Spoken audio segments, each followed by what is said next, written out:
SER Podcast. A vivir que son 2 días. Javier del Pino.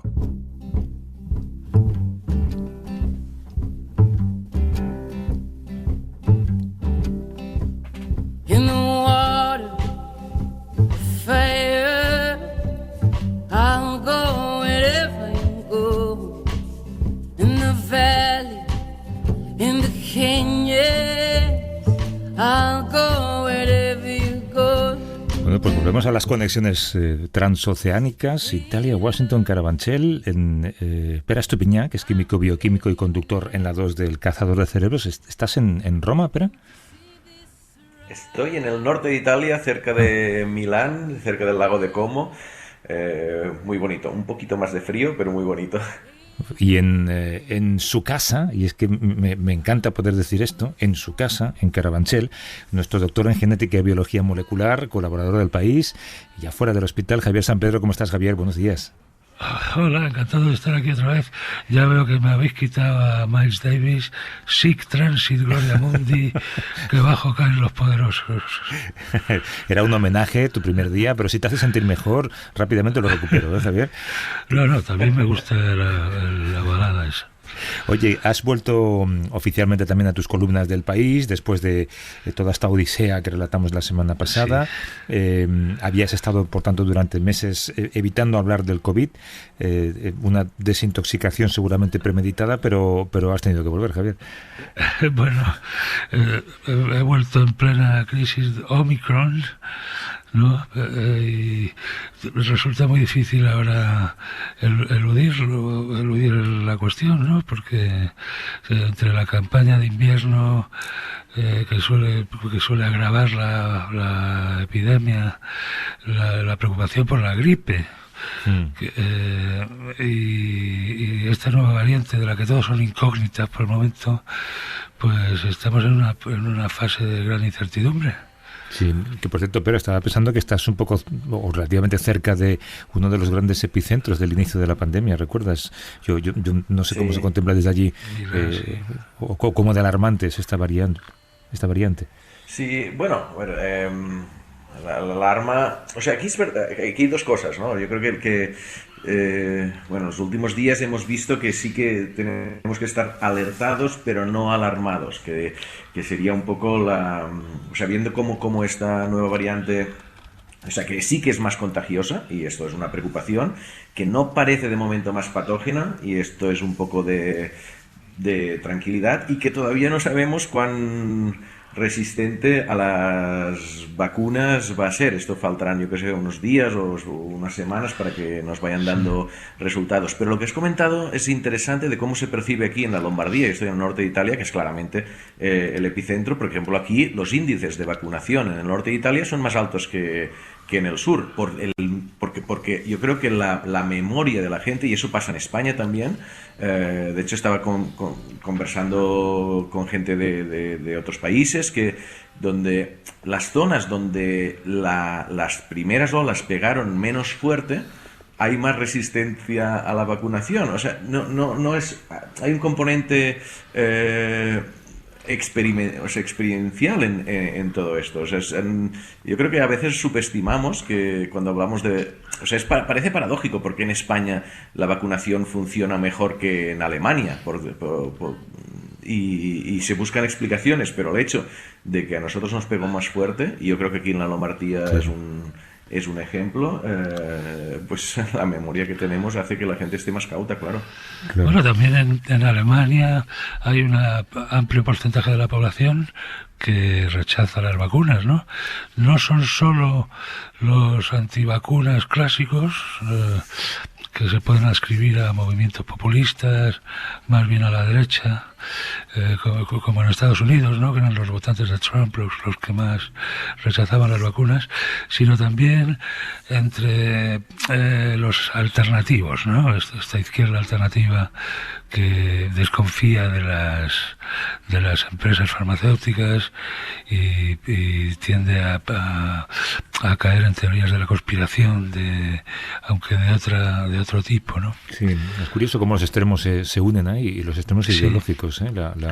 La derecha es o algunos elementos de la derecha son antivacunas por una razón y esa izquierda alternativa que dices tú lo es por otra, ¿no?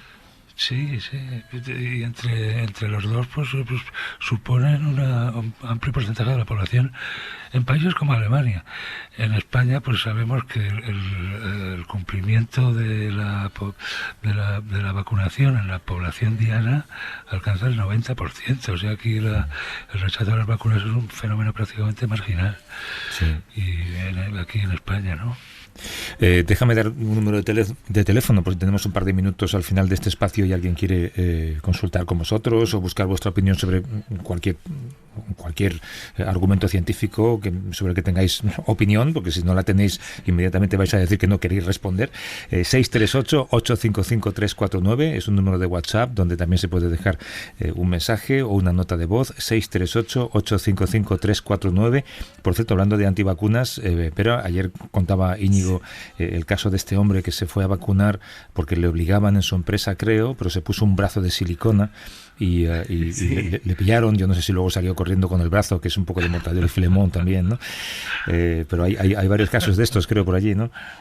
Sí, no sabía que lo habíais contado, pero aquí en Italia ha habido 2 casos, ¿no?, sobre antivacunas esta semana notables. Este es el más gracioso, ¿no? Alguien que para conseguir el pasaporte COVID, pues porque aquí es obligatorio. Yo ayer fui a un bar por la tarde y me pidieron el Green Pass. Era la primera vez que me lo habían pedido para entrar en un sitio público así. Incluso ayer, paseando por Como, hay una parte de la ciudad, del centro histórico, donde a pesar de estar en exteriores, paseando, tienes que llevar mascarilla. Yo, claro, no la llevaba porque bueno, vas por la calle normal, ¿no? Ves que algunas personas la llevan y otras no, pero viene un policía, ¿no? Y me pidió ponerme la mascarilla, cosa que me sorprendió. O sea, y en mí nació un poco de resistencia, ¿no? ¿Por qué me vas a obligar? Que es un poco el argumento. Después, obviamente, enseguida te das cuenta de que, bueno, que sigues la norma y ya está, pero el argumento de las personas que aluden más a la libertad para criticar las vacunaciones obligatorias o las restricciones, que es un poco cuando te obligan, pues se genera este rechazo, ¿no? Pero lo que te comentaba de esta persona que para tener el certificado COVID fue a vacunarse con su brazo escondido dentro del jersey y un brazo de silicona por fuera para que le pincharan en este brazo de silicona y así pudiera conseguir el Green Pass y obviamente le descubrieron y le pillaron. Y luego había otro de uno de los líderes del movimiento antivacunas que, bueno, como ha pasado en otros sitios, pues ha acabado infectado, ha acabado en el hospital, le han dado el alta, pero desde el mismo hospital hizo un vídeo diciendo que se tenía que hacer caso a la ciencia, que él se había equivocado. Se ha convertido, que tenía que vacunarse. Eso es una noticia estupenda, ¿eh? Pues, ver a alguien arrepentido, a un líder de antivacunas arrepentido y emitiendo el mensaje científicamente correcto, es una magnífica noticia que puede arrastrar a mucha gente, ¿no? Esto que decía Pérez es curioso, ¿no? Como un científico como tú también llevas en el cerebro, porque seguramente lo llevamos todos, esa tendencia a negarte a que te obliguen a hacer algo, ¿no? Si te obligan a hacer algo, pues entonces tu primera tendencia es el rechazo, ¿no? A mí mismo... el sentido común es luchar contra esa tendencia. Sí, a mí que te puedan inyectar en el cuerpo algo contra tu voluntad, a mí me sigue produciendo un rechazo, no sé si es irracional o no, pero me sigue produciendo un rechazo. Estoy más a favor del pasaporte y que te lo pidan para entrar en un local público o en un concierto o en el teatro o para llevar a los niños al colegio, ¿no? Eso no es tanto como pincharte una sustancia. O sea, la vacunación obligatoria, dices, ¿no? Sí, exactamente. No sé, tú si quieres no te pinchas, pero aquí tienes las contrapartidas, ¿no? Que no vas a poder entrar aquí. Claro. Que por cierto, Pepera, creo que alguien te dio un mensaje para Javier por allí, ¿no? ¿Sobre líquenes o sobre qué? Esto hace una semana y media, esto me hizo mucha gracia. Es una catedrática, Eva Barrero, de la Universidad de Valencia, que coincidimos en un encuentro, y seguro que Javier lo sabes, sobre el 10º aniversario de la muerte de Lynn Margulis, esa científica que sentó la base de la simbiogénesis y del origen de la célula eucariota, y era muy, muy, muy bonito, ¿no? Y es fan del programa, fan de La Vivir, y me vino en plan, no, me encanta vuestro programa, vuestra sección, pero os quiero tirar de las orejas porque no habláis de simbiosis. Digo, mujer, o sea, tampoco podemos hablar de... Mira que me han dicho todo, cosas sobre este programa. Pero sí, eso me faltaba. Fue así, ¿no? Pero es que además yo le digo, yo creo que Javier, porque Javier es un tema que Javier San Pedro, seguro que lo ha hablado alguna simbiosis, vez. No, porque sí, una vez no. le envié algo de líquenes, que es lo que te iba a comentar, Javier, porque los líquenes son unos organismos muy, muy interesantes porque son la simbiosis entre un hongo y una alga, pero que ella descubrió que en realidad hay muchas algas, ¿no? Y dice, les tienes que decir a Javier que yo se lo envié una vez y no me hizo suficiente caso. Sí, y digo, pues se lo voy a decir en directo. Sí que en homenaje a ti. recuerdo que sí. el mensaje al que no pude atender, por desgracia, pero sí que había una pluralidad de algas, es verdad. Pues Bueno. nada, prometo Nada. que hablaremos de líquenes. Será posible. Antes de que nos lo pise otro programa, ¿sabes? O un periódico de otra exclusiva, nosotros nos metemos en el mundo de los líquenes. Oye, que tenemos esperando además a un invitado, porque queríamos hablar de unos efectos de la crisis climática que son más predecibles que otros. Y leíamos esta semana algo curiosísimo, y vamos a charlarlo con vosotros, pero preferíamos que alguien nos ilustrara. El aumento de la temperatura está haciendo que algunas especies de aves, típicamente monógamas, que conservaban a su pareja durante toda la vida, ahora se divorcien. Y ya sabemos lo que eso significa en este caso. Luis Martínez es ornitólogo y trabaja en labores de recuperación e investigación en la organización ambiental SEO BirdLife. ¿Cómo estás, Luis? Buenos días. Hola, muy buenos días, Javier. Que nos decía antes, por cierto, que cómo invitamos a un triste ornitólogo después de Ken Follett, que no... Pero Luis, seguramente tendrás incluso más noticias de las que nos ha dado él. Esto está pasando, Luis, con los albatros de ceja negra de las Islas Malvinas, entre los que normalmente hay una tasa de divorcio de solamente entre el 1 y el 8%. ¿Por qué se divorciaban antes y qué hace que ahora lo hagan más? Bueno, lo primero que tenemos que entender es que en el mundo animal, ojo, del que nosotros también formamos parte, este tipo de comportamientos reproductores, de ser monógamo, poliándrico, como sea, las distintas estrategias que adoptan las especies son una cuestión de para esa especie concreta, cuál es la que beneficia más y da mayores posibilidades de reproducirse con éxito. Uh-huh. Entonces, en estas especies, como el albatros, en este caso, que de hecho es la típica que se pone de ejemplo de esas aves románticas y que se emparejan para toda la vida, lo normal es que haya una tasa de divorcio bajísima.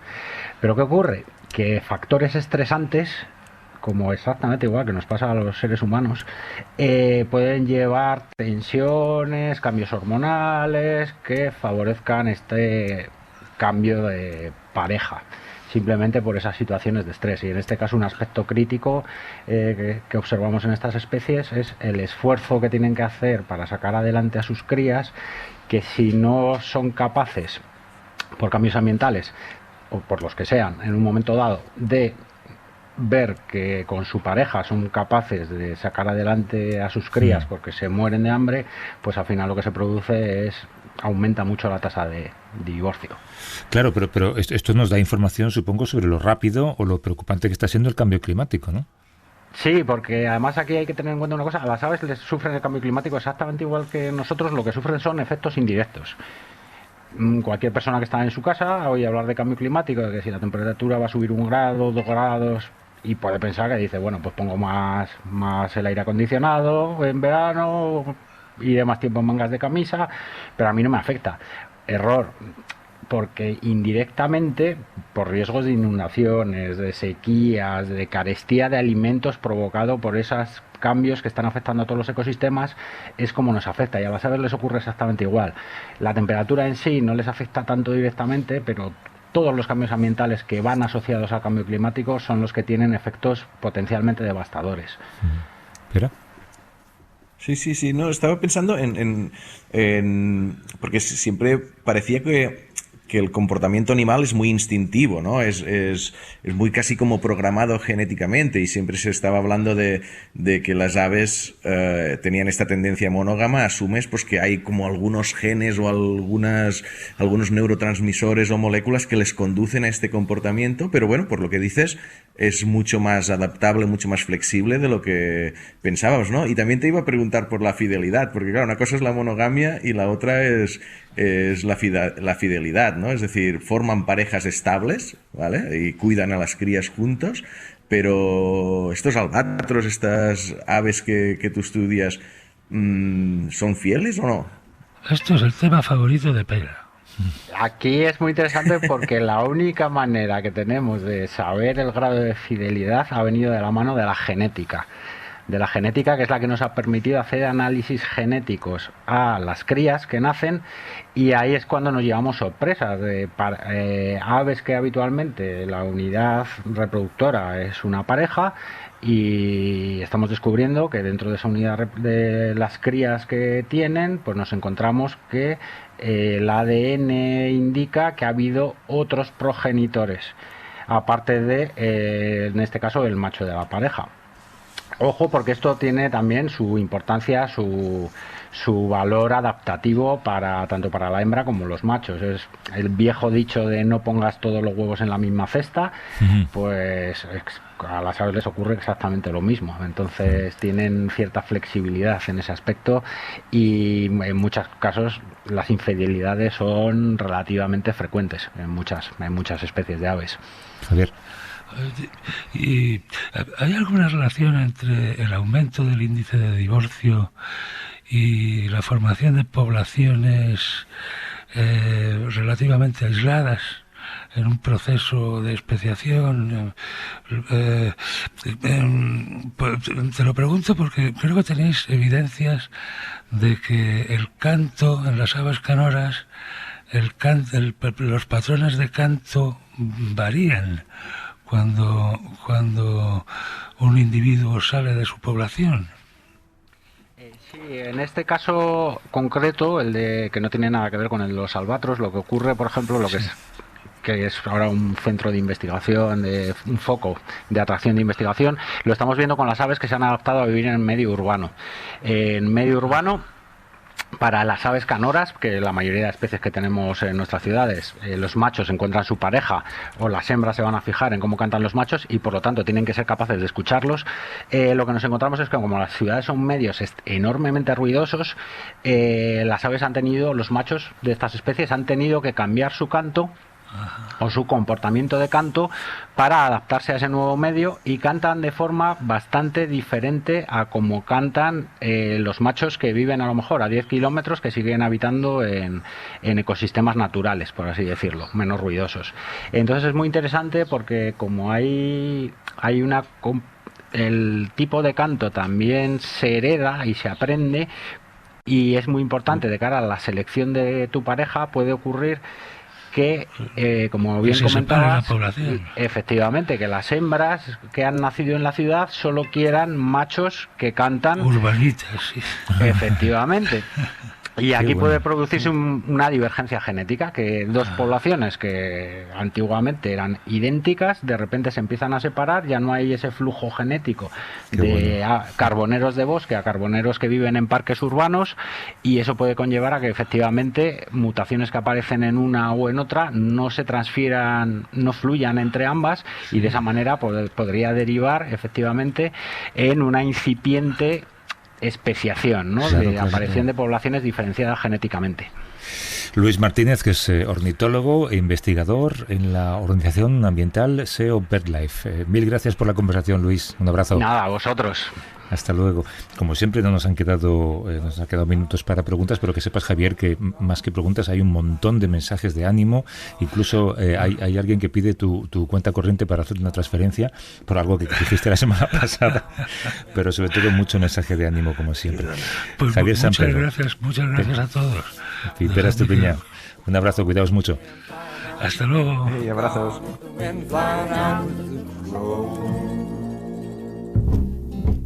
Suscríbete a La Ciencia, Todos los episodios y contenidos adicionales en la app de Cadena SER y en nuestros canales de Apple Podcast, Spotify, iVoox, Google Podcast y YouTube. Escúchanos en directo en la SER los domingos a las 10 de la mañana.